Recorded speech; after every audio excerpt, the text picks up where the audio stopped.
Bonjour à tous. J'aimerais partager avec vous aujourd'hui un texte tiré de Jean 13.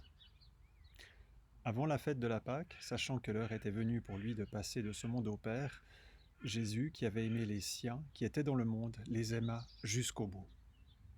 Pendant le repas, alors que le diable avait déjà mis au cœur de Judas, fils de Simon, de le livrer, Jésus, qui savait que le Père avait tout remis entre ses mains, qu'il était venu de Dieu et qu'il s'en allait à Dieu, se leva de table, ôta ses vêtements et prit un linge dont il s'entoura.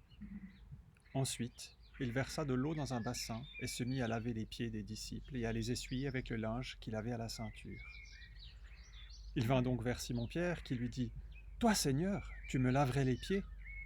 Jésus lui répondit « Ce que je fais, tu ne le sais pas maintenant, mais tu le comprendras par la suite. » Pierre lui dit « Non, jamais tu ne me lèveras les pieds. » Jésus lui répondit « Si je ne te lave, tu n'as point de part avec moi. » Simon-Pierre lui dit « Seigneur, non seulement les pieds, mais encore les mains et la tête. » Jésus lui dit « Celui qui s'est baigné n'a pas besoin de se laver, sauf les pieds, mais il est entièrement pur, et vous êtes purs, mais pas tous. » Il connaissait en effet celui qui le livrait. C'est pourquoi il dit « Vous n'êtes pas tous purs. » Après leur avoir lavé les pieds et avoir repris ses vêtements, il se remit à table et leur dit « Comprenez-vous ce que je vous ai fait ? Vous m'appelez le Maître et le Seigneur, et vous dites bien, car je le suis.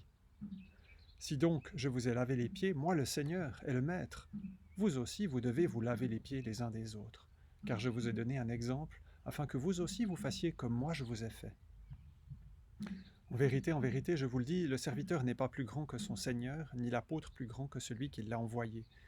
Si vous savez cela, vous êtes heureux, pourvu que vous le mettiez en pratique. Ce n'est pas de vous tous que je le dis, je connais ceux que j'ai choisis, mais il faut que l'Écriture s'accomplisse. Celui qui mange avec moi le pain a levé son talon contre moi. Dès à présent, je vous le dis, avant que la chose arrive, afin que lorsqu'elle arrivera, vous croyiez que moi, je suis. En vérité, je vous le dis, qui reçoit celui que j'aurai envoyé me reçoit, et qui me reçoit, reçoit celui qui m'a envoyé. Après avoir ainsi parlé, Jésus fut troublé en son esprit et fit cette déclaration. En vérité, je vous le dis, l'un de vous me livrera. C'est un texte un peu spécial, et puis c'est un moment vraiment spécial pour Jésus. Il est juste avant sa crucifixion, et il sait qu'il va y aller, et il l'annonce aux disciples. Et puis, comment est-ce qu'il vit ça ? Il le vit avec eux, et il prend soin d'eux jusqu'au bout, nous dit le texte. Il les aime jusqu'au bout. Alors effectivement, il leur lavera les pieds, mais il fera aussi beaucoup plus que cela. Il va également prendre le temps de prier pour eux, il va encore les enseigner, il va les encourager, il va les avertir de ce qui va se passer.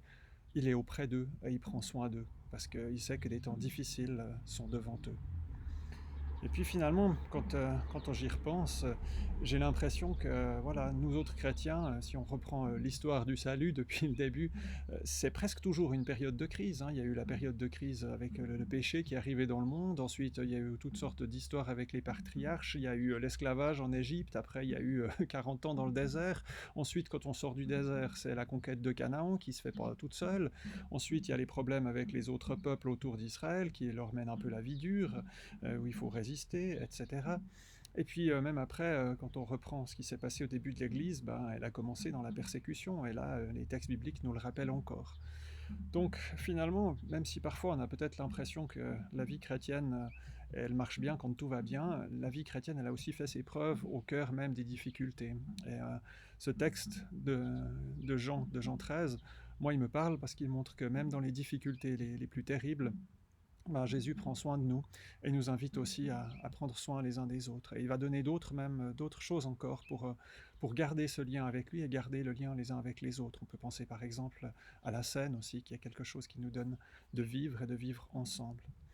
Donc finalement, on vit peut-être pas quelque chose de facile en ce moment, loin de là pour certains, mais on a un Dieu qui est là encore pour nous accompagner, puis qui veut prendre soin de nous et qui nous invite aussi à prendre soin des uns des autres. Donc dans ce temps, je vous invite aussi à prendre contact, ou je nous invite à prendre contact avec nos familles, avec nos frères, nos sœurs, nos parents, nos enfants. Ça dépend, c'est peut-être différent pour chacun. Peut-être à prendre aussi le temps pour téléphoner à un ami que vous n'avez pas revu depuis un certain temps. Si on ne peut pas les voir, alors on peut avoir d'autres d'autres contacts, on peut avoir d'autres manières de prendre soin les uns des autres. Et puis, je pense aussi que ce temps va nous permettre de vivre peut-être aussi quelque chose de positif quand on se retrouvera. Parce que c'est vrai que quand on prie, Seigneur, merci de ce qu'on peut être ensemble, on était content de le vivre. Mais je pense qu'on ne le dira plus jamais de la même manière. On va vivre différemment ces temps quand on pourra à nouveau se retrouver. Et là, il y a quelque chose de beau. La vie est peut-être plus fragile maintenant. Du coup, elle prend un côté plus précieux aussi. Et pareil pour les contacts humains, le fait de pouvoir simplement vivre un temps entre amis, de pouvoir s'inviter pour un repas. Je pense que c'est quelque chose qu'on fera avec encore plus de plaisir quand ce temps sera terminé.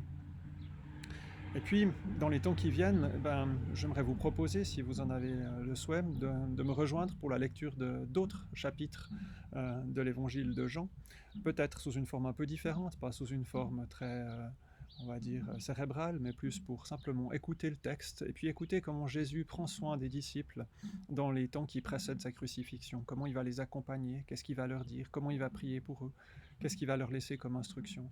Et je pense que dans les temps troublés dans lesquels on vit, simplement rester attaché au Maître, attaché à l'espoir qui nous est donné, c'est quelque chose de fort.